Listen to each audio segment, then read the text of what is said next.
عورت پر کچھ دن ایسے مخصوص ہوتے ہیں کہ ان دنوں میں وہ نماز نہیں پڑھ سکتی، وہ روزہ نہیں رکھ سکتی، وہ قرآن نہیں پڑھ سکتی، اور اس بات پر امت مسلمہ کا اجماع ہے۔ یہ آج کل کچھ ایسے نام نہاد اسکالر جو ہر چیز کو ماڈرن کرنا چاہتے ہیں، اور اسلام کو بھی وہ ماڈرن کرنے کے چکر میں ہیں، اور وہ ہر چیز میں رد و بدل کرنا، نئی نئی باتیں پیش کرنا کہ جو 1400 سال میں نہ کسی صحابی نے، نہ کسی مفسر نے، نہ کسی محدث نے، نہ کسی فقیہ نے کہی۔ تو انہوں نے اب ایک نیا شوشہ چھوڑا ہوا ہے کہ جناب حیض کی حالت میں قرآن میں کہاں لکھا ہوا ہے کہ عورت نماز نہ پڑھے؟ تو حیض کی حالت میں عورت کو نماز بھی پڑھنی چاہیے، روزے بھی رکھنے چاہیے، قرآن بھی پڑھنا چاہیے، نعوذ باللہ من ذالک۔ پھر ہم کہتے ہیں حدیثوں میں ہے، تو وہ کہتے ہیں جب قرآن میں نہیں ہے تو جو چیز قرآن میں نہیں ہوگی اور حدیث میں ہوگی تو ہم حدیث کو ٹھکرا دیں گے، نعوذ باللہ من ذالک۔ حالانکہ یہ ان کی جہالت ہے۔ قرآن مجید فرقان حمید میں ہر چیز کا بیان موجود ہے، لیکن اگر ہمیں نہیں ملتا تو حدیث میں اس کی وضاحت ہے۔ پھر وہ کہتے ہیں یہ حدیث قرآن کے خلاف ہے۔ تو قرآن کے خلاف حدیث اس صورت میں ہوتی کہ قرآن میں ہوتا کہ حیض کی حالت میں عورت نماز پڑھے، اور حدیث میں ہوتا کہ حیض کی حالت میں عورت قرآن نہ پڑھے، نماز نہ پڑھے۔ تو قرآن کہتا وہ نماز پڑھے اور حدیث کہتی نہ پڑھے، تو ہم کہتے کہ بھئی یہ حدیث جو خبر واحد ہے وہ قرآن کے مقابلے میں آ گئی۔ ایسی کوئی بات نہیں۔ قرآن مجید فرقان حمید نے یہاں پر ذکر یہ کیا کہ جو شوہر ہیں وہ قربت نہیں کر سکتے، صحبت نہیں کر سکتے ان ایام میں، لیکن نماز وہ پڑھے اس کا ذکر قرآن میں نہیں ہے۔ اگر جو چیز انہیں قرآن میں نہ ملے، اس کا ذکر قرآن میں نہیں ملتا، ہمیں نہیں ملتا، ذکر نہیں ہے اس سے کیا مراد ہے؟ ہمیں نہیں ملتا، ورنہ تو قرآن میں ہر چیز کا بیان ہے۔ تو اگر یہ کوئی کہے کہ جو چیز مجھے قرآن میں نہیں ملے گی اور وہ حدیث میں ہوگی تو میں حدیث کو ٹھکرا دوں گا، تو پھر ان سے آپ پوچھیں کہ قرآن میں کہاں لکھا ہے، آپ کو کہاں ملتا ہے کہ 5 نمازیں ہیں، فجر اس کا وقت یہاں سے لے کر یہاں تک ہے، ظہر اس کا وقت یہاں سے لے کر یہاں تک ہے، فجر کی 2 رکعت فرض ہیں، قرآن میں لکھا ہوا دکھاؤ، ظہر کی 4 رکعت فرض ہیں، عصر کی اتنی فرض ہیں۔ جو نماز کے فرائض ہیں، نماز کی جو شرائط ہیں، نماز کے جو واجبات ہیں، اور جو نماز کی پوری ترتیب ہے ہمیں قرآن سے دکھاؤ۔ پھر زکوٰۃ کا بھی دکھاؤ کہ زکوٰۃ کے بارے میں قرآن پاک میں ہو، اور اس طرح کی آیت ہو کہ مسلمانوں جب سال گزر جائے تو کل مال میں سے 2.5% 40واں حصہ اللہ کی راہ میں دو۔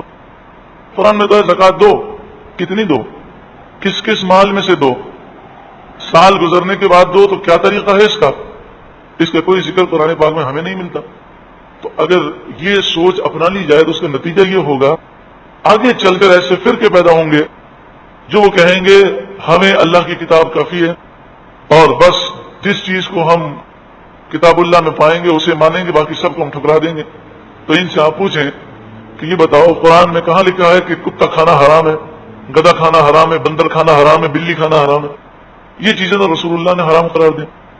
ایسا فتنہ اب اٹھنے لگا ہے۔ مصر کے ایک شخص نے جو اپنے آپ کو عالم اور بہت بڑا اسکالر کہتا ہے، اس نے یہ بیان شائع کیا اخبار میں کہ قرآن میں خنزیر کے گوشت کو کھانے سے منع کیا گیا، مردار کھانے سے منع کیا، قرآن نے بیت خون سے منع کیا، اور جس جانور پر وقت ذبح اللہ اکبر نہ پڑا جائے جان بوجھ کر اور غیر اللہ کا نام لیا جائے اس کو حرام قرار دیا۔ اس نے کہا نہ بندر کا ذکر ہے، نہ کتے کا ذکر ہے، نہ بلی کا ذکر ہے، نہ چوہے کا ذکر ہے، تو اگر کوئی کھانا چاہے تو یہ شرعی طور پر حلال ہے، نعوذ باللہ من ذالک۔ یہ یہودیوں عیسائیوں کی سازشیں ہیں کہ جو اس طریقے سے ہمیں قرآن کے نور سے دور کرنا چاہتے ہیں۔ اطیع اللہ و اطیع الرسول ہے، اللہ کی اطاعت کرو اور رسول کی اطاعت کرو۔ تو ان مسائل کو آپ نے اچھی طرح سمجھ لیا کہ احادیث طیبہ میں واضح طور پر بیان کیا گیا کہ حیض والی عورت، نفاس والی عورت نہ نماز پڑھ سکتی ہے نہ روزے رکھ سکتی ہے۔ نماز اس پر معاف ہے، اور جو روزے قضا ہو جائیں وہ بعد میں رکھنے ہوں گے۔ وَيَسْأَلُونَكَ عَنِ الْمَحِيضِ، وہ آپ سے پوچھتے ہیں حیض کے بارے میں۔ اب دیکھیں جیسا سوال ہوگا ویسا جواب ہوگا۔ شان نزول میں کیا ہے؟ سوال یہ تھا ان کا کہ یہودی اور مشرکین مکہ حیض والی عورتوں سے بہت زیادہ وہ نفرت رکھتے تھے۔ انہوں نے الگ سے کمرہ بنایا ہوا ہوتا جو گھر سے باہر ہوتا، جیسے آپ نے دیہات میں گھر دیکھے ہوں گے، تو وہ کھلے کھلے گھر ہوتے ہیں، تو گھر سے باہر انہوں نے کمرہ بنایا وہ ہوتا. جب عورت اس پیریڈ میں ہوتی تو اسے اس کمرے میں بند کر دیا جاتا، اس کی طرف نہ دیکھتے، نہ اس کے ہاتھ کا کھانا کھاتے، نہ اس سے بات کرتے، اتنی شدید نفرت اور اسے منحوس سمجھتے. دوسری طرف عیسائیوں کا یہ حال تھا کہ وہ حیض کی حالت میں عورتوں سے صحبت کرتے، قربت کرتے.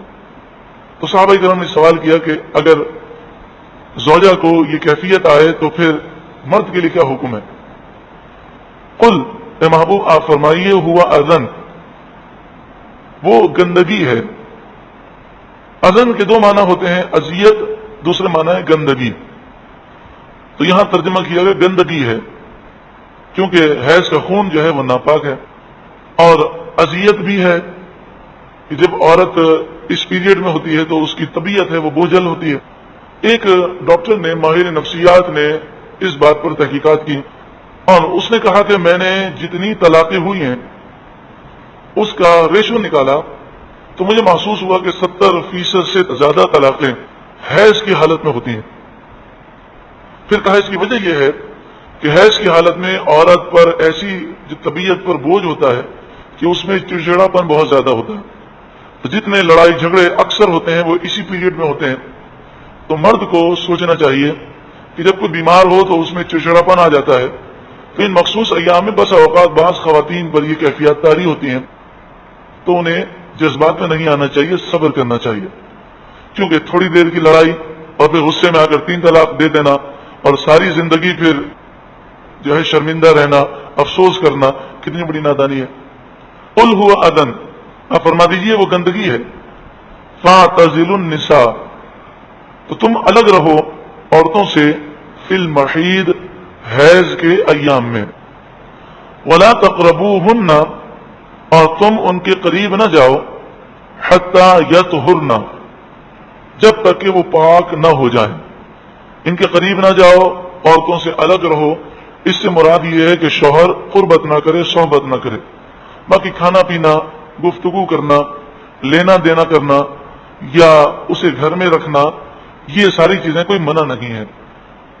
فَإِذَا تَطَهَّرْنَ، پھر جب وہ خوب پاک ہو جائیں. خوب پاک ہونے سے مراد یہ ہے حیض کا جو کم سے کم جو دن ہے وہ 3 دن ہے اور زیادہ سے زیادہ 10 دن ہے. 10 دن مکمل ہو جائیں اور عورت پاک ہو جائے، کیونکہ جب 10 دن مکمل ہو جائیں اور خون آ رہا ہو پھر بھی عورت پاک تصور کی جاتی ہے. ایک تو یہ صورت ہے. دوسری صورت یہ ہے کہ اگر 10 دن سے پہلے خون بند ہو جائے تو پھر اس صورت میں وہ غسل کر چکی ہو، غسل نہ کیا ہو تو اس صورت میں صحبت نہیں کی جا سکتی. تیسری صورت یہ ہے کہ اگر 10 دن سے پہلے یہ پیریڈ ختم ہو جائے تو ایک نماز کا وقت اس پر گزر چکا ہو. 3 صورتیں ہو گئی. اگر 10 دن تک جاری رہے تو جیسے ہی 10 دن پورے ہو گئے شوہر صحبت کر سکتا ہے. دوسری صورت کیا ہے، 10 دن سے پہلے اگر یہ پیریڈ بند ہو جائے تو 2 صورتیں ہیں، یا تو وہ عورت غسل کر لے یا پھر ایک نماز اس پر قضا ہو جائے.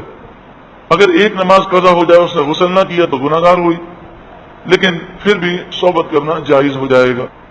یہاں پر ایک اہم ترین مسئلہ سمجھ لیں کہ 7 دن میں اگر عورت پاک ہوتی ہے، ہر مہینے یا 6 دن جو بھی عادت ہے، کسی مہینے 2 دن پہلے پاک ہو گئی، یعنی 7 دن کے بجائے 5 دن، تو پاک ہو گئی، غسل کر کے نماز تو شروع کر دے گی، لیکن صحبت جو ہے ابھی جائز نہیں ہے جب تک کہ یہ 7 دن گزر نہ جائیں. فَإِذَا تَطَهَّرْنَ، پھر جب وہ خوب پاک ہو جائیں. دیکھیے یہ تو وہ مسائل تھے کہ جن کا قرآن کی تفسیر کے لیے بتانا ضروری تھا.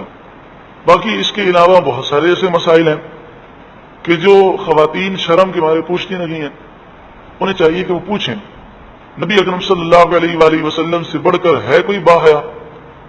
رسول اللہ صلی اللہ علیہ وآلہ وسلم کی حیا کے متعلق فرمایا کہ آپ اتنے حیادار کہ کنواری عورتیں جو پردہ نشین اپنے گھروں میں چھپ کر بیٹھنے والی ہوتی ہیں ان سے بھی زیادہ رسول اللہ حیا فرماتے، اتنا آپ حیا رکھتے. لیکن صحابیات مسلمان خواتین رسول اللہ کی بارگاہ میں آتی ہیں اور وہ اپنے خاص مسائل کا علم رسول اللہ سے حاصل کرتے ہیں. اور ان کا پوچھنے کا طریقہ یہ ہوتا، یا رسول اللہ صلی اللہ علیہ وآلہ وسلم، اللہ تبارک و تعالی حق بیان کرنے سے حیا نہیں فرماتا، یہ مسئلہ ہمیں درپیش ہے، ہم آپ کے علاوہ کس سے پوچھیں تو ہمیں اس کا جواب دے دیں۔ رسول اللہ صلی اللہ علیہ وآلہ وسلم انہیں جواب دیتے ہیں۔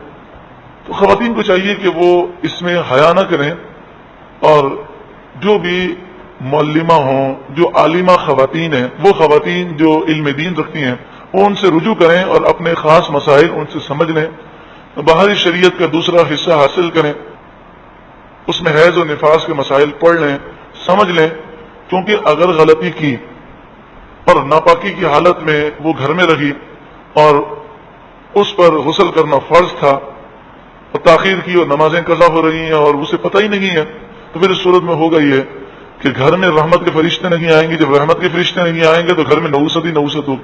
مثلا خواتین میں ایک مسئلہ عام ہے کہ جب تک 40 دن پورے نہ ہو جائیں بچے کی ولادت کے بعد، اس وقت نماز شروع نہیں کرنی، حالانکہ 40 دن تو زیادہ سے زیادہ پیریڈ ہے۔ اگر 40 دن سے پہلے یہ معاملات ختم ہو جائیں تو غسل کر کے نماز شروع کرنا ضروری ہے، لیکن خواتین نہیں کرتے۔ نیل پالش لگی ہو اور عورت غسل کر لے تو اس کا غسل ہوتا نہیں ہے، اب وہ ناپاک ہے، اس کی نماز بھی نہیں ہوتی، تو گھر میں نحوست ہی نحوست ہوگی۔ لیکن خواتین کو یہ مسائل کا علم ہی نہیں۔ اللہ تبارک و تعالی ہمیں بھی اور ہماری گھر کی خواتین کو بھی شریعت کے مسائل سیکھنے کی توفیق عطا فرمائے۔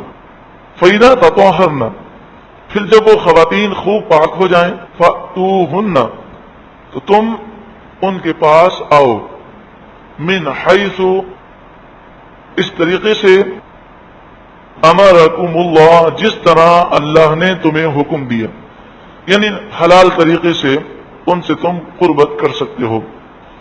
ان اللہ یحب التوابین، بے شک اللہ تعالی پسند فرماتا ہے توابین، بہت زیادہ توبہ کرنے والوں کو، ویحب المتطہرین، اور اللہ تعالی پسند فرماتا ہے پاکیزہ لوگوں کو۔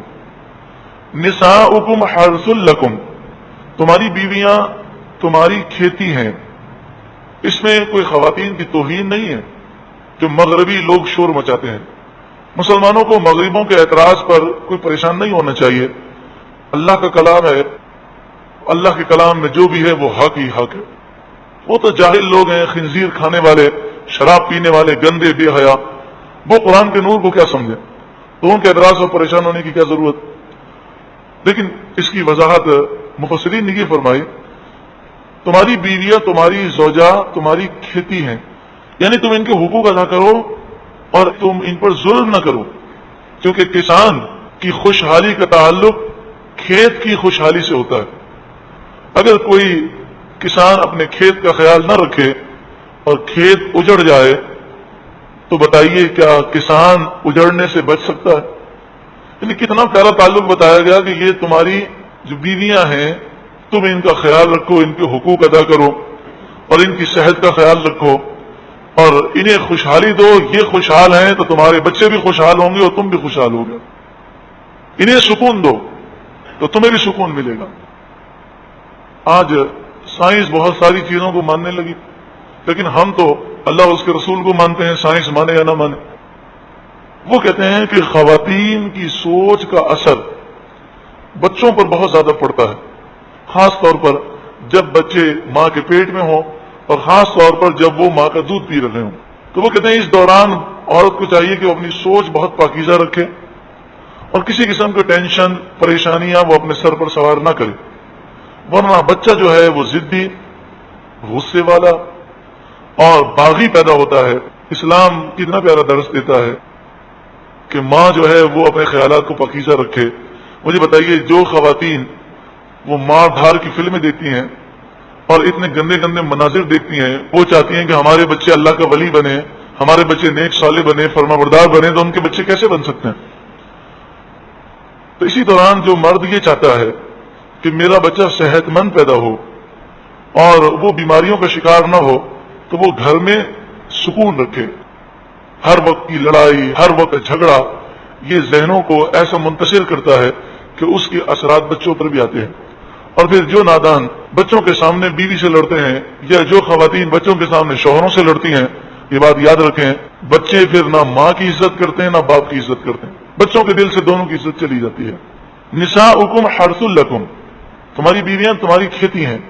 فأتوا حرثکم انا شئتم، تو تم اپنی کھیتیوں کے پاس آؤ جس طرح تم چاہو، یعنی جو شریعت کے دائرے میں رہ کر تم ان سے قربت کرو. شریعت کے خلاف کوئی معاملہ نہیں ہونا چاہیے. اس کی پوری تفصیل جو ہے کتابوں میں موجود ہے، جو آپ اس موضوع پر اگر چاہیں تو کتابیں حاصل کریں یا باہر شریعت کتاب کا مطالعہ فرمائیں. وقدموا لانفسکم، اور اپنے لیے نیکیاں آگے بھیجو، اپنے لیے اپنی جان کے لیے نیکیاں آگے بھیجو. وقدموا مانے آگے بھیجو، مطلب یہ کہ یہ سارا عمل اور یہ نکاح کے بعد کے معاملات، اس میں نیت صرف یہی ہونی چاہیے کہ میں رسول اللہ کی سنت پر عمل کر رہا ہوں. اولاد کا حصول یہ نیت ہو، اور مقصد یہ ہو کہ میں اولاد کی صحیح تربیت کروں گا تاکہ میرے مرنے کے بعد بھی قبر کے اندر مجھے ثواب جاریہ کا ذخیرہ ملتا رہے. اس کے علاوہ انسان نیکیوں پر توجہ دے اور ہر وقت اس کی توجہ اللہ کی طرف ہونی چاہیے. واتقوا اللہ، اور اللہ سے ڈرو.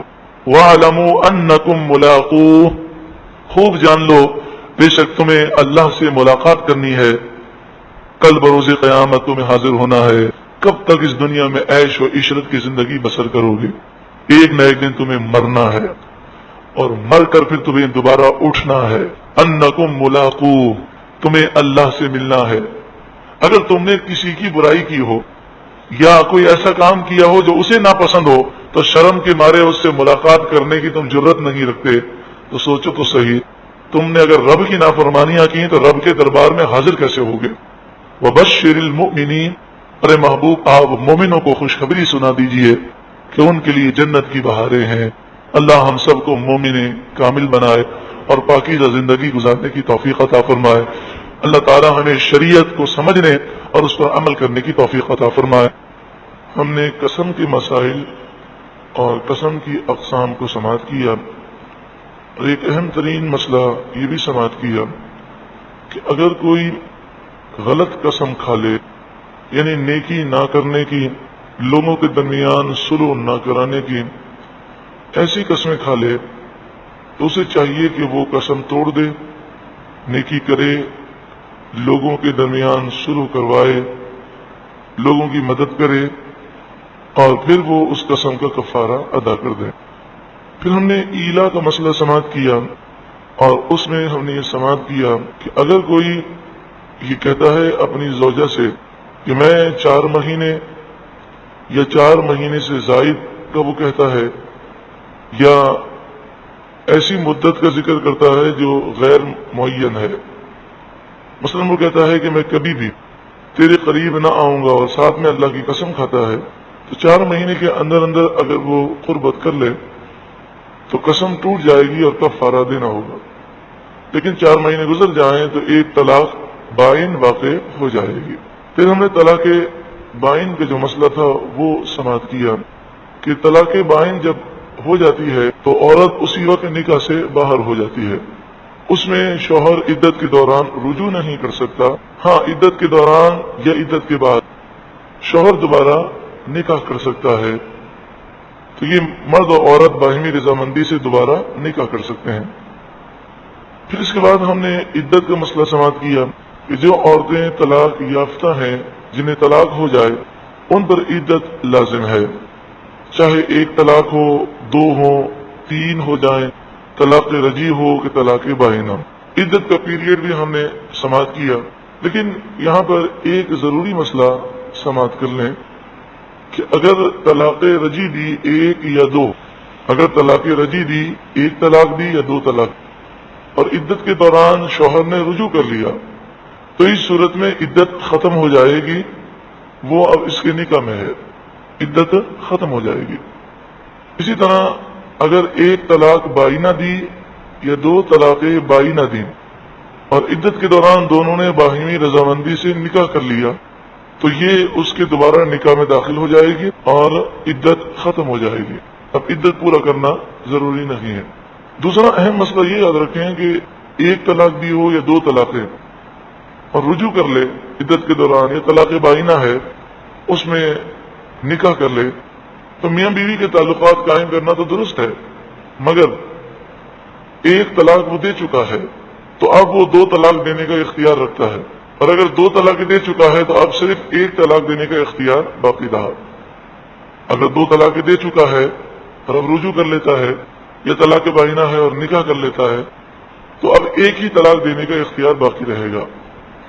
تیسرا اہم مسئلہ، عدت ختم ہو گئی اور رجوع نہ کیا، چاہے 1 طلاق رجی ہو چاہے 2 طلاق رجی ہو، عدت ختم ہو گئی لیکن رجوع نہ کیا، تو اب رجوع نہیں ہو سکتا، اب نکاح کرنا ضروری ہے۔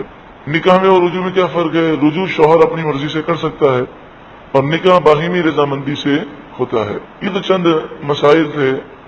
پھر یہ مسئلہ بھی یاد رہے کہ طلاق رجی اور طلاق بائنہ کسے کہتے ہیں۔ طلاق رجی عام طور پر اس طلاق کو کہتے ہیں کہ جو واضح اور صریح الفاظ کے ساتھ کہی جائے۔ مثلا بیوی سے کہے میں نے تجھے 1 طلاق دی یا میں نے تجھے 2 طلاقیں دیں، تو یہ طلاق رجی ہے۔ لیکن جو طلاقیں واضح الفاظ کے ساتھ نہیں ہوتی ہیں وہ عام طور پر طلاق بائنہ ہوتی ہیں۔ مثلا ایلا کے مسئلے میں 4 مہینے گزر گئے، اب جو طلاق پڑی تو وہ طلاق کون سی پڑی؟ بائنہ پڑی۔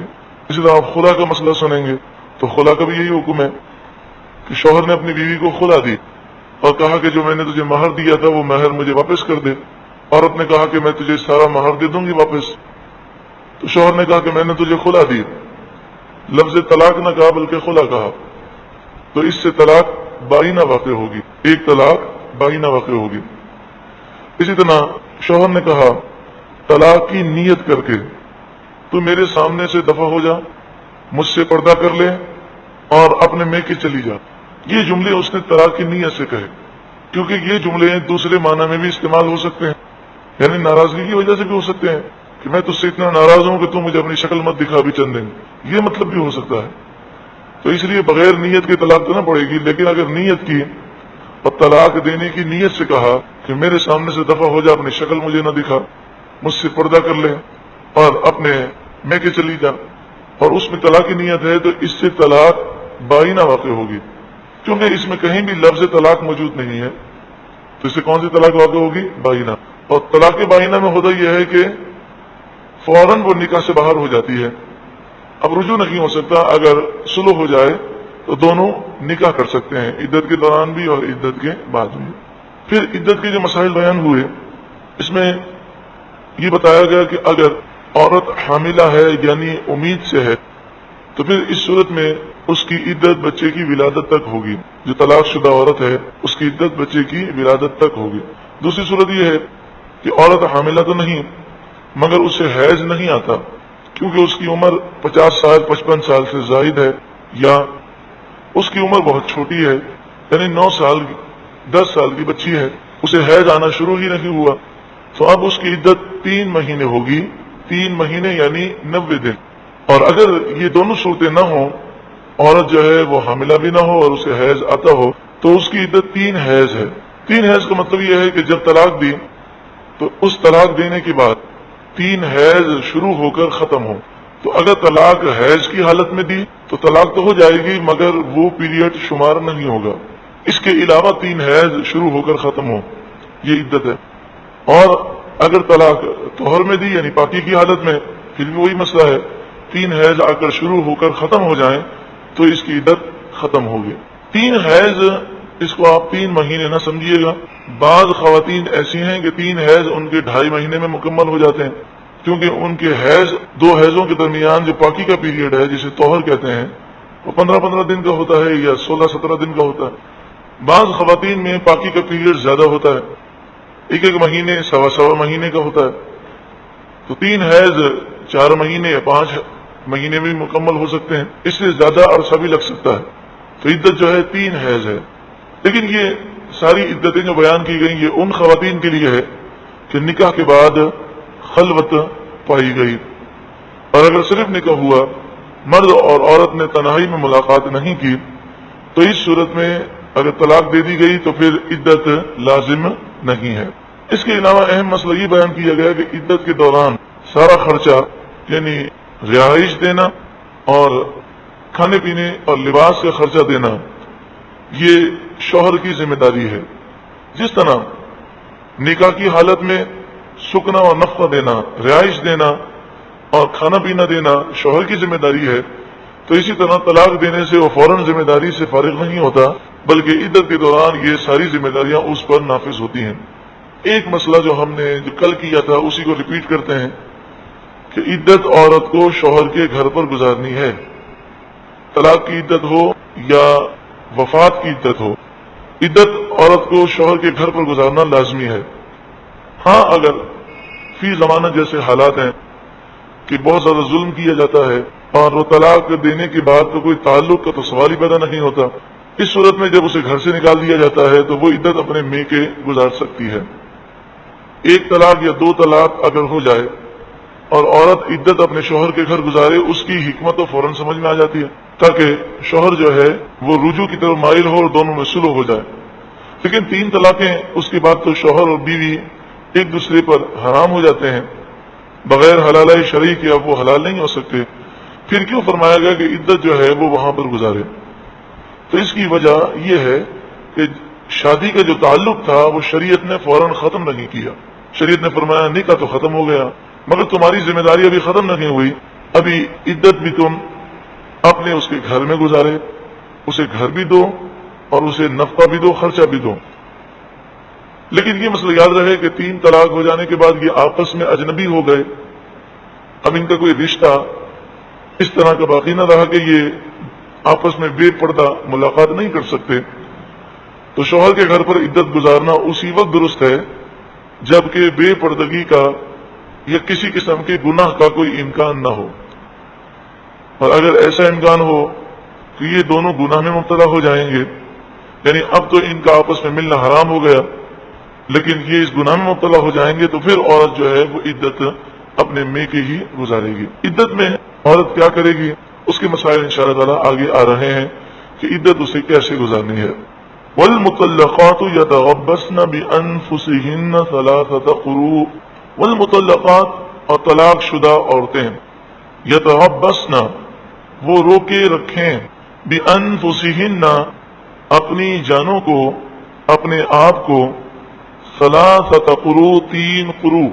یہ لفظ قروء حیض کے معنی میں استعمال ہوتا ہے اور طہر کے معنی میں بھی، تو یہاں پر 2 قول بیان کیے جاتے ہیں۔ بعض کہتے ہیں کہ عدت جو ہے 3 طہر ہے، اور بعض محققین یہ کہتے ہیں کہ عدت 3 حیض ہے۔ علماء احناف، امام اعظم ابو حنیفہ، امام ابو یوسف، امام محمد اور دیگر ائمہ احناف جو ہیں ان کی یہ تحقیق ہے، اور وہ اس بات کو قرآن و حدیث سے ثابت بھی کرتے ہیں کہ یہاں قروء سے مراد حیض ہے، اور طلاق شدہ عورتیں اپنے آپ کو روکے رکھیں 3 حیض۔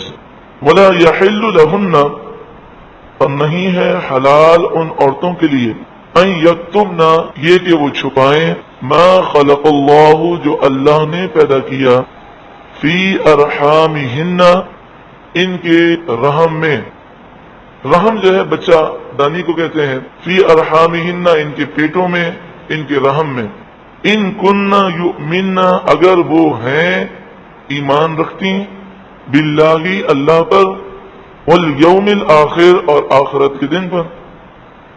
اگر یہ عورتیں مومن ہیں تو ان کے لیے حلال نہیں کہ وہ اپنی پیٹ کی بات چھپائیں، یعنی اگر وہ حاملہ ہیں تو بتا دیں کہ میں حاملہ ہوں، تاکہ عدت جو ہے وہ حمل کے مطابق گزرے، اور اگر انہیں حیض نہیں آتا تو وہ کہہ دیں مجھے حیض نہیں آتا، اور اگر وہ حیض والی ہیں تو جب ان کے 3 حیض پورے ہو جائیں تو بتا دیں۔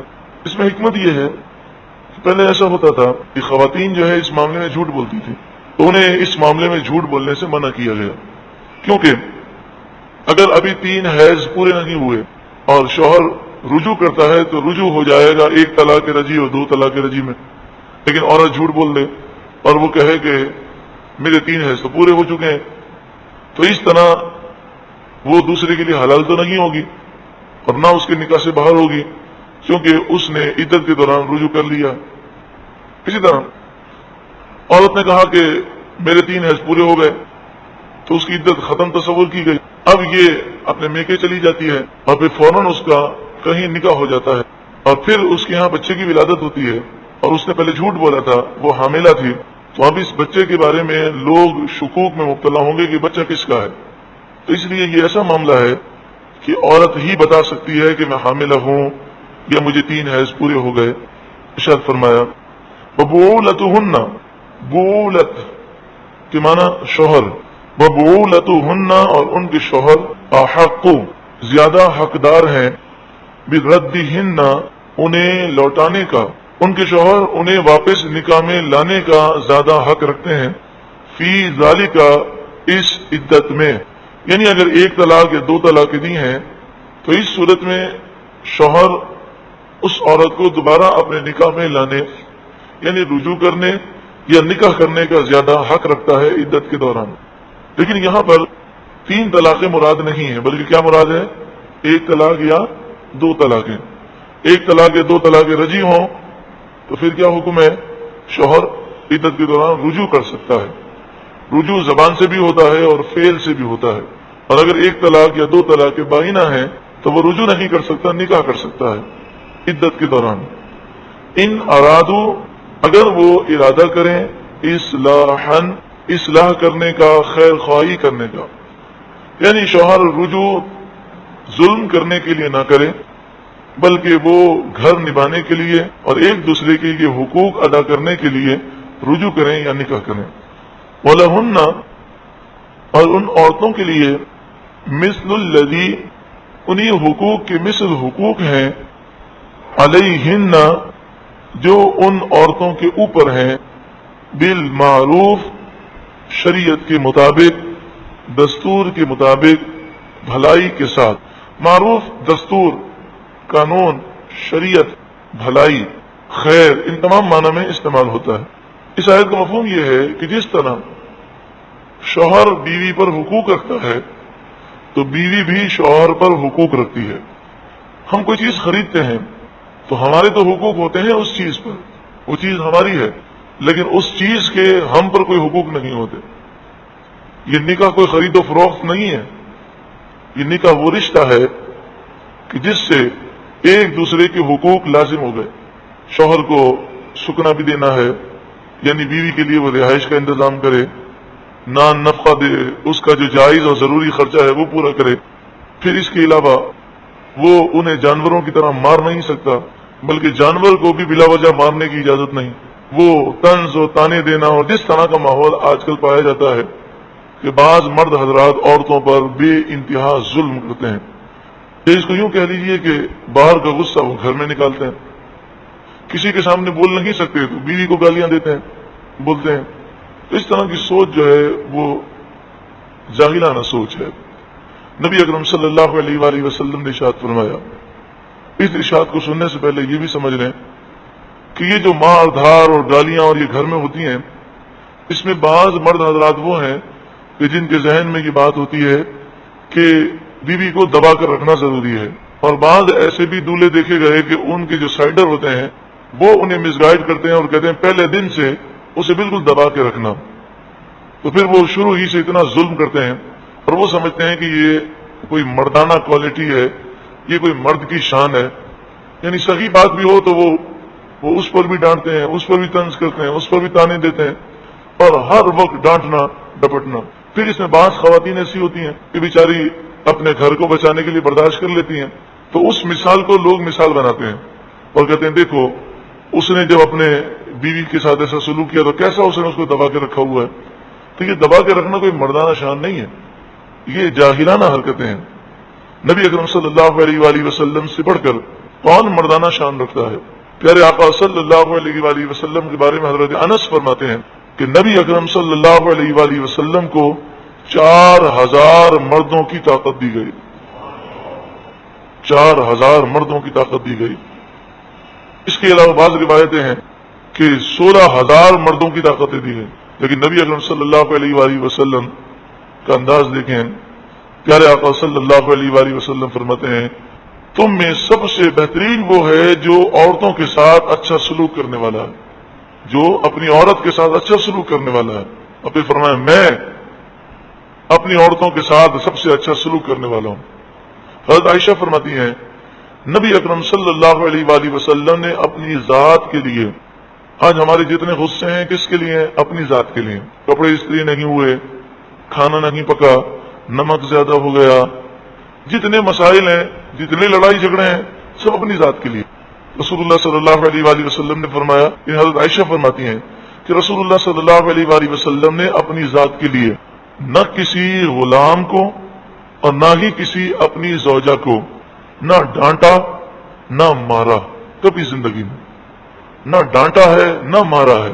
اگر اصلاح کی بات بھی کرنی ہے تو نرمی کے ساتھ۔ عقد جہاں صلی اللہ علیہ وآلہ وسلم نے کبھی ہاتھ نہیں اٹھایا اپنی ازواج مطہرات پر، تو عورتوں پر بغیر شرعی اجازت کے ہاتھ اٹھانا یہ مردانہ طاقت کا اظہار نہیں بلکہ بے غیرتی ہے، بے شرمی ہے۔ یہ جو کمزور پر ہاتھ اٹھاتا ہے وہ پرلے درجے کا شرم سے دور ہے، بے حیا ہے اور غیرت سے محروم ہے۔ جو غیرت مند ہوتا ہے وہ اگر ہاتھ بھی اٹھاتا ہے تو اپنے ایسے سامنے والے کے پاس کہ جو طاقت میں اس کے برابر ہو، مقابلہ ہو تو اس سے ہو۔ اب کمزور بچوں پر، کمزور عورتوں پر ہاتھ اٹھانا یہ کون سی طاقت کا اظہار ہے؟ جو غیرت مند ہوتا ہے وہ کمزوروں کے سامنے نرم پڑ جاتا ہے۔ تو ہاتھ اٹھانا یہ رسول اللہ صلی اللہ علیہ وآلہ وسلم کا طریقہ نہیں ہے۔ پیارے آقا صلی اللہ علیہ وآلہ وسلم کے بارے میں حضرت عائشہ فرماتی ہیں کہ حضور صلی اللہ علیہ وآلہ وسلم ہمارے ساتھ کام کاج میں تعاون کیا کرتے تھے، کبھی ہمارے ساتھ جھاڑو لگاتے، کبھی پیارے آقا صلی اللہ علیہ وآلہ وسلم اپنے جوتے مبارک نالین مبارک خود سی لیا کرتے، کبھی اپنے کپڑے خود دھو لیا کرتے۔ انہیں ازواج مطہرات کام تو رسول اللہ صلی اللہ علیہ وآلہ وسلم کے کام اپنی سعادت سمجھ کے کرتی تھی، لیکن کبھی طبیعت خراب ہے، کبھی کام زیادہ ہے، تو نبی اکرم صلی اللہ علیہ وآلہ وسلم نے ایک طریقہ دیا کہ اس طرح تعاون ہونا چاہیے۔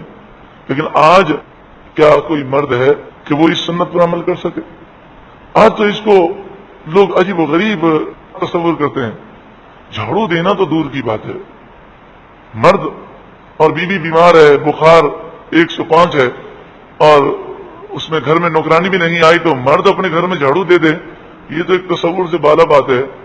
وہ اس بیمار بیوی کو پانی پلانا بھی اپنی شان کے خلاف سمجھتا ہے، جبکہ لوگ موجود ہوں، اور وہ اس طرح کرے گا، اپنی بہن کو کہے گا جاؤ تو ذرا پانی پلا دو، اس کو پیاس لگی ہے۔ یعنی وہ یہ تصور کرے گا کہ میں پانی پلاؤں گا تو کہیں میرا مقام نیچے نہ ہو جائے۔ بلکہ رسول اللہ کی تو سنت مبارکہ ہے کہ آپ اپنی ازواج مطہرات کو خود سلام کیا کرتے تھے۔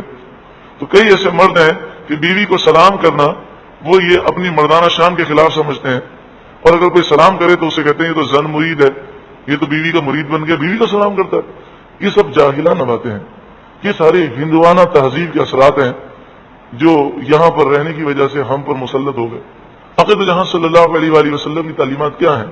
بیوی تو بیوی ہے، بچہ تو بچہ ہے۔ جانور کے متعلق بھی فرمایا کہ جانور کے سر پر مارنا حرام ہے، جانور کے چہرے پر مارنا حرام ہے۔ تو یہ یاد رکھیں کہ بچے کو یا عورت کو، کسی کو بھی ہم چہرے پر نہیں مار سکتے، چہرے پر مارنا حرام ہے، سر پر مارنا حرام ہے، لیکن اس طرف کوئی احتیاط نہیں کی جاتی۔ اسی طرح طنز کرنا، تانے دینا، دل دکھانا، تو دل دکھانے کا جہاں تک تعلق ہے، رسول اللہ صلی اللہ علیہ وآلہ وسلم نے خانہ کعبہ کو دیکھا اور فرمایا کعبہ تیری بہت عظمت ہے، لیکن مومن کے دل کو تجھ سے زیادہ اللہ نے عظمت عطا فرمائی۔ اور پھر فرمایا کہ مومن کے دل کو توڑنا، خانہ کعبہ کو توڑ کر اینٹ سے اینٹ بجا دینا، اس سے بھی بڑا گناہ ہے۔ اب مومن چاہے وہ ہماری ماں ہو، چاہے وہ ہمارا باپ ہو، چاہے بہن ہو، چاہے بھائی ہو، چاہے کسی کا شوہر ہو، چاہے کسی کی بیوی ہو، چاہے عام مومن ہو، سارے ہی مومن ہیں۔ دل توڑنا، طنز کرنا، تانے دینا، یہ عورتوں میں مرض ہے، مردوں میں بھی ہے۔ تو ہم سب کو اپنی اصلاح کرنی چاہیے۔ اگر ہم نے اس طرح جانوروں جیسی زندگی گزاری، قبر میں چلے جائیں گے، پھر ایک ایک جملہ ہمارے لیے مصیبت بن جائے گا۔ بس ایک ذہن بن جائے کہ میری زبان اتنی پاکیزہ ہو جائے کہ بس میری زبان سے، میرے ہاتھ سے، میرے جسم سے کسی کو تکلیف نہ پہنچے۔ اللہ رب العالمین عمل کرنے کی توفیق و سعادت نصیب فرما۔ یہ مسئلہ بھی یاد رہے کہ بعض ایسے حقوق ہیں جو عورتیں مطالبہ کرتی ہیں لیکن شریعت نے مرد پر واجب نہیں کیا۔ جیسے مرد پر واجب ہے گرمی کے 2 جوڑے، سردی کے 2 جوڑے، اس کے علاوہ لباس دینا مرد پر واجب نہیں۔ مرد پر واجب ہے ایک کمرہ دے دینا کہ جس میں وہ اطمینان سے وقت گزار سکیں، لیکن الگ مکان دینا، الگ رہنا یہ مرد پر واجب نہیں ہے۔ ہاں الگ کمرہ دینا واجب ہے، تو ہمارے یہاں پر جس طرح خواتین نے مردوں سے ناجائز قسم کے مطالبات رکھ دیے اور ہر وقت مطالبہ کرنا، ہر وقت تنگ کرنا اور ناشکری کرنا جس طرح عورتوں میں، اور جس طرح رسول اللہ نے فرمایا، آپ صلی اللہ علیہ وآلہ وسلم نے عورتوں کو فرمایا عورتیں صدقہ بہت دیا کرو کیونکہ میں نے جہنم میں عورتیں زیادہ دیکھی ہیں۔ تو عورتوں نے پوچھا یا رسول اللہ ایسا کیوں ہے؟ تو آپ نے فرمایا اس لیے کہ تم طنز بہت کرتی ہو، تانے بہت دیتی ہو، اور کتنا ہی چالاک اور عقل مند آدمی ہو تم اس کی عقل کو ٹھکانے لگا دیتی ہو، تم اس کی عقل کو ٹھکانے لگا دیتی ہو، اور تم سے بڑھ کر عقل مند آدمی کی عقل کا ستیہ ناش کرنے والی میں نے کوئی اور چیز نہیں دیکھی۔ یعنی عورت اگر بیڑا غرق کرنے پر آئے تو اگر وہ راہ ہدایت سے ہٹ جائے تو اس کی جیسی خطرناک کوئی چیز نہیں، لیکن اگر وہ ہدایت پر ہو اور وہ گھر میں اسلامی ماحول بنانا چاہے تو وہ اکیلی پورے گھر کو اسلامی ماحول میں ڈھال سکتی ہے۔ اللہ نے اتنی صلاحیت عطا فرمائی۔ پھر آپ صلی اللہ علیہ وآلہ وسلم نے فرمایا تم اپنے رب کی ناشکری ہو۔ انہوں نے عرض کی یا رسول اللہ رب کی ناشکری کیسے ہیں؟ تو آپ نے فرمایا تم اپنے شوہروں کی ناشکری ہو، جو شوہر کی ناشکری کرے وہ رب کی ناشکری کرنے والا۔ ساری زندگی وہ تمہارا خیال رکھتا رہے لیکن کبھی غلطی ہو جائے تو تم یہ جملہ کہتی ہو تیرے گھر میں تو میں نے کبھی سکھ دیکھا ہی نہیں۔ ایک ہی جملے میں ساری وہ پورے احسانات کو وہ بھلا دیتی ہے۔ تو جہاں یہ عورتوں کا معاملہ ہے وہاں مردوں کا بھی معاملہ ہے۔ مردوں کے بعض جو مطالبات ہیں وہ شریعت کے خلاف ہے۔ مثلا مرد یہ سمجھتے ہیں کہ عورت کا مطلب ہے وہ گھر کی نوکرانی ہے، اگر اس نے کپڑے استری نہیں کیے تو مجھے مارنے کا حق ہے، اگر وہ ٹائم پر کھانا نہیں پکاتی تو مجھے اسے ڈنڈے سے پیٹنے کا حق ہے۔ یہ اس کی نادانی ہے۔ شرعی طور پر عورت پر کام کاج کرنا واجب نہیں ہے، لیکن یہ اخلاق کا حصہ ہے، یہ احسان کا حصہ ہے۔ جس طرح 2 جوڑے دینا مرد پر واجب ہے لیکن وہ 2 جوڑوں سے زیادہ دیتا ہے کہ نہیں دیتا ہے، تو یہ احسان ہے، یہ اخلاق کا حصہ ہے۔ تو اسی طرح عورت کا ساس و سسر کی خدمت کرنا، دیوروں جیٹھ کی خدمت کرنا، شوہر کی خدمت کرنا، کام کاج کرنا، یہ واجب تو نہیں لیکن یہ ایک اخلاق کا حصہ ہے، ایک معاشرے کا حصہ ہے۔ تو اس میں اگر وہ کوتاہی کرتی ہے تو پیار سے، نرمی سے اسے سمجھانا چاہیے، نہ کہ ڈنڈے سے پیٹنا چاہیے، نہ کہ اس پر ظلم و ستم کرنا چاہیے۔ رب العالمین تمام بھائیوں کو، تمام بہنوں کو شریعت کے مطابق زندگی گزارنے کی توفیق عطا فرمائے۔ وَلَهُنَّ مِثْلُ الَّذِي عَلَيْهِنَّ بِالْمَعْرُوفِ، تو جس طرح مردوں کے حق ہیں اس طرح اللہ نے عورتوں کے بھی حقوق رکھے۔ وَلِلرِّجَالِ عَلَيْهِنَّ دَرَجَةٌ، اور مردوں کے لیے ان پر فضیلت ہے۔ مرد کو عورت پر فضیلت حاصل ہے، وہ شوہر ہے، اور شوہر کی فرما برداری کرنا، اس کی خدمت کرنا، یہ عورت کی سعادت مندی ہے۔ کہ رسول اللہ صلی اللہ علیہ وآلہ وسلم کو صحابہ کرام نے عرض کیا یا رسول اللہ ہمیں اجازت دیجیے کہ جانور آپ کو سجدہ کرتے ہیں تو آپ اجازت دیجیے کہ ہم بھی آپ کو سجدہ کریں، درخت آپ کو سجدہ کرتے ہیں۔ تو آپ صلی اللہ علیہ وآلہ وسلم نے فرمایا اللہ کے سوا کسی اور کو سجدہ کرنا جائز نہیں، غیر اللہ کو سجدہ کرنا یہ حرام ہے۔ آپ نے فرمایا اللہ کے علاوہ کسی اور کو سجدہ کرنا جائز نہیں۔ اگر سجدہ جائز ہوتا تو میں عورتوں کو حکم دیتا کہ وہ اپنے شوہروں کو سجدہ کرے۔ ایک حدیث پاک میں آپ نے فرمایا کہ سر سے لے کر پاؤں تک شوہر پیپ خون سے بھرا ہوا ہو، زخمی ہو، پیپ سے اور خون سے بھرا ہوا ہو، عورت خدمت کرے۔ اور خدمت کو کس طرح سمجھایا گیا؟ ایک تو خدمت ہوتی ہے روئی سے خون کو صاف کرنا۔ حدیث پاک میں فرمایا کہ وہ سر سے لے کر پاؤں تک جو خون اور پیپ لگا ہے اسے اگر اپنی زبان سے صاف کرے، یعنی سمجھانے کے لیے مثال دی گئی، اتنی خدمت کرے اپنے شوہر کی۔ زبان سے خون پیپ صاف کرنا منع ہے، لیکن یہ مبالغہ ہے سمجھانے کے لیے کہ اتنی بھی خدمت کرے اگر شوہر کی تو رسول اللہ نے فرمایا پھر بھی عورت اپنے شوہر کا حق ادا نہیں کر سکتی۔ آپ صلی اللہ علیہ وآلہ وسلم نے فرمایا 5 نمازیں عورت پڑھے، رمضان کے روزے رکھے، یعنی جو اللہ نے حکم دیا اس پر عمل کرے اور اپنے شوہر کو راضی رکھے، جنت کے 8 دروازے میں سے جس دروازے سے چاہے جنت میں داخل ہو جائے۔ یہ سارے فضائل ہیں۔ شوہر کو حاکم بنایا گیا جو گھر کا حاکم ہے۔ ہاں یہ ضرور ہے کہ جس طرح ملک کا حاکم ہوتا ہے اس پر لازم ہے کہ وہ اپنی رعایا کی خدمت کرے اور ان سے مشورہ لے اور پھر ایک فیصلہ کرے۔ تو شوہر گھر کا حاکم ہے تو وہ بال بچے اس کی رعایا ہیں تو ان کا خیال کرنا اور ان سے مشورہ لینا اور پھر اچھا فیصلہ کرنا یہ اس پر لازم ہے۔ اسی طرح اللہ تعالیٰ نے مردوں کو فطری قوتیں زیادہ دیں، برداشت کرنے کی قوت، بہادری، جسم میں طاقت. تو جس طرح اللہ تعالیٰ نے مردوں کو جسمانی طاقتیں دیں تو اسی طرح ان پر بوجھ بھی اسی اعتبار سے ڈالا ہے، کیونکہ اللہ تعالیٰ کسی جان پر اس کی طاقت سے زیادہ بوجھ نہیں ڈالتا. اسی لیے عورتوں پر جہاد فرض نہیں کیا گیا، مردوں پر فرض کیا گیا، کیونکہ مرد کے اندر وہ طاقت اللہ تعالیٰ نے عطا فرمائی. اور مرد کو میراث میں سے دگنا حصہ دیا گیا. طلاق اور رجوع کا اختیار مرد کو دیا گیا کہ عام طور پر عورتوں کے مقابلے میں، عام طور پر مردوں کے مقابلے میں عورتیں جلدی جذباتی ہو جاتی ہیں. اس کی ایک آسان سی مثال ہے، باپ اپنے بیٹے کو یہ کہہ دے کہ تو جا، اب میں تیری لاش دیکھوں، یہ آپ نے بہت کم سنا ہوگا. لیکن ماں بتائیے بیٹے سے کتنا پیار کرتی ہے، کتنا پیار ہے، یعنی باپ کے مقابلے میں کئی گنا پیار ہے. لیکن اگر لڑائی ہو جائے اور بیٹا لڑ کے جا رہا ہو تو جذبات میں وہ کہہ دیتی ہے کہ جا دفع ہو جا، میں اب تیری لاش دیکھوں. یہ کیا ہے، عورت فوراً جذبات میں آ جاتی ہے.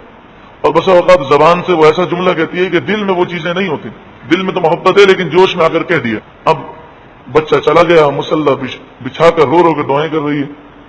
تو یہ ماں چونکہ عورت ہے تو غصے میں آ کر، جذبات میں آ کر وہ نہ بولنے کی بات بول دیتی ہے. تو بچے کو چاہیے کہ وہ ان باتوں کو مائنڈ نہ کرے، بلکہ وہ اس بات کا تصور رکھے کہ ماں کی جو محبت ہے اس میں کبھی کمی نہیں آ سکتی، اور ماں کی جو محبت ہے اس کا کوئی مقابلہ ہی نہیں کر سکتا. ماں کی محبت اپنی جگہ ہے، اس میں کوئی انسان اس کو کمپرومائز کر کے یہ کہے کہ ماں کی محبت ختم ہو گئی تو یہ بچے کی نادانی ہے، ایسا ہرگز نہیں ہوتا. تو جب ماں اپنے بچے سے اتنا پیار کرتی ہے کہ جب اللہ کے پیار اور اللہ کی محبت کا ذکر کیا گیا تو فرمایا گیا کہ اللہ 70 ماؤں سے زیادہ پیار کرتا ہے. تو ماں کی محبت سے مثال دی گئی. اس کے باوجود جب وہ غصے میں آتی ہے تو نہ بولنے کی باتیں بول دیتی ہے اپنے بیٹے کے لیے. تو اسی طرح اگر بیوی کو طلاق کا اختیار دیا ہوتا تو غصے میں آ کر ہر دوسرے دن آپ دیکھتے ہیں کہ لوگوں میں طلاق واقع ہو جاتے. واللہ عزیز حکیم، اللہ غالب حکمت والا ہے. اب اس کے بعد 13ویں رکوع کی ابتدا ہے جو دوسرے پارے کا 13واں رکوع ہے. یہ ضروری مسئلہ سماعت کر لیں.